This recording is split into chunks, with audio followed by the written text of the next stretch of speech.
Nous allons faire une mousse 3 chocolats. Avec du chocolat noir, bien sûr, du chocolat blanc et du chocolat au lait. Avec ça, il nous faudra 15 œufs, 160 g de crème fraîche, 160 g de beurre, 3/4 de litre de lait, 150 g de sucre, une gousse de vanille et de l'amande fraîche. Alors nous allons commencer à faire fondre le chocolat noir. Avec un couteau, il faut hacher un peu le chocolat. Nous allons chemiser un moule environ de 25 à 30 cm de long. Et ensuite, pour les œufs, nous allons séparer les blancs des jaunes.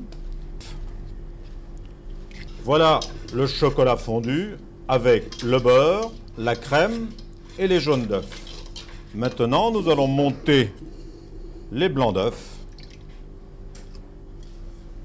avec une petite pincée de sel, léger, pour empêcher de grainer. Et on commence. On met un tout petit peu de sucre au semoule. Voilà, ça suffit. On prend environ le quart des blancs. On le mélange délicatement. Quand c'est bien mélangé, la première mousse. Il faut environ que la mousse fasse 3 cm d'épaisseur. On égalise avec le dos d'une cuillère. Pour le chocolat blanc que vous aurez fondu, vous aurez mélangé le beurre et la crème fondue, mais vous ne mettrez pas de jaune d'œuf dedans, car ça va le jaunir et ce ne sera pas joli. Un petit peu de blanc, légèrement, surtout bien mélangé, de façon qu'il n'y ait pas de grains de blanc. Toujours environ une épaisseur de 3 cm. Pour finir notre mousse, après une demi-heure, voici la mousse au chocolat au lait, qui est la même que celle du chocolat noir, c'est-à-dire avec le beurre. Nous allons recouvrir et nous allons mettre ça pendant toute la nuit au congélateur.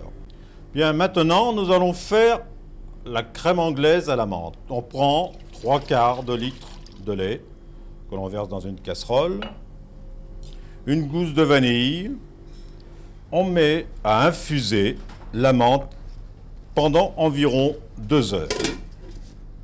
Nous prenons 8 jaunes d'œufs que l'on bat avec 150 g de sucre.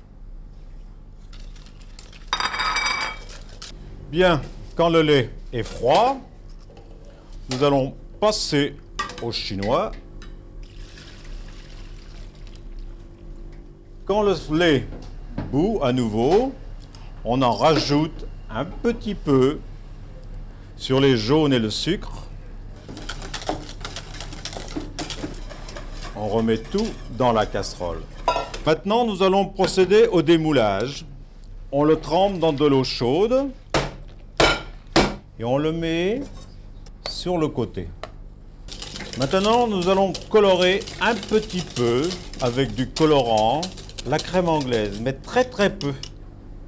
Voici donc un dessert très facile à faire et qui est très rafraîchissant après un bon repas.